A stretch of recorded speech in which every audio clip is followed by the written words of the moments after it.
Islamic terrorists, whether they have armed them in Syria, because we know they're arming some of the rebels, and we haven't had an answer as to which rebels they're arming and which they're not. And you cannot win a battle against radical Islamic terrorism if you're unwilling to utter the words radical Islamic terrorism, if you don't acknowledge the character. If you believe this is a central threat, as you do, you're putting it out here right now, let's talk about ISIS in Iraq, because you mention it. If this is such an existential threat, as you believe, then that would mean, I guess, intellectually consistently, that you would then be willing to talk to Iran to work together, because the U.S. and Iran are on the same side as seeing ISIS and this radical Islamic extremism that they represent as a crucial existential issue in Iraq. Absolutely not, and that was the most surreal moment of Secretary Clinton's entire interview, when she suggested that the United States could partner with Iran. But I don't understand why you would rule it out. If you say this is the central issue, we're on the same side, if you're not willing to work with them, then you must not see it as a central issue. No, that's not true. ISIS are radical Islamic terrorists who have declared their intention to murder Americans, Israelis, to attack Jordan.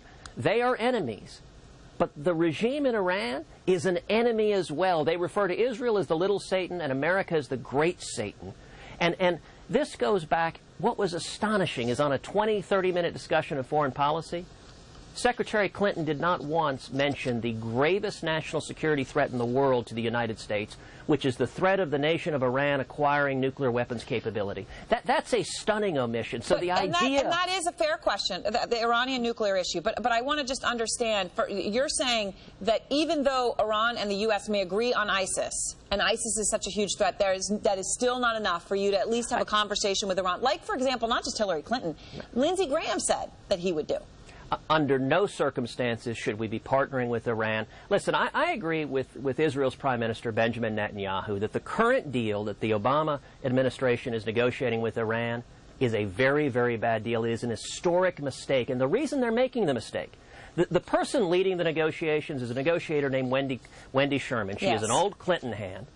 She was the lead negotiator for the Clinton administration with North Korea, and we're making the same mistakes we made in the 1990s. In the 1990s, in the Clinton administration, they relaxed sanctions against North Korea. Billions of dollars flowed in, and North Korea used those billions of dollars to develop nuclear weapons. We literally brought the same negotiator back who had failed in the prior deal to negotiate the same lousy deal. And now with what's happening in Iraq, the danger is, I think, even greater. That we'll see an extension of the Obama-Clinton foreign policy to cut a deal with Iran that only accelerates their progress towards nuclear weapons capability. I will note, I'm not saying you're defending George Bush at all, but for those out there, of course, George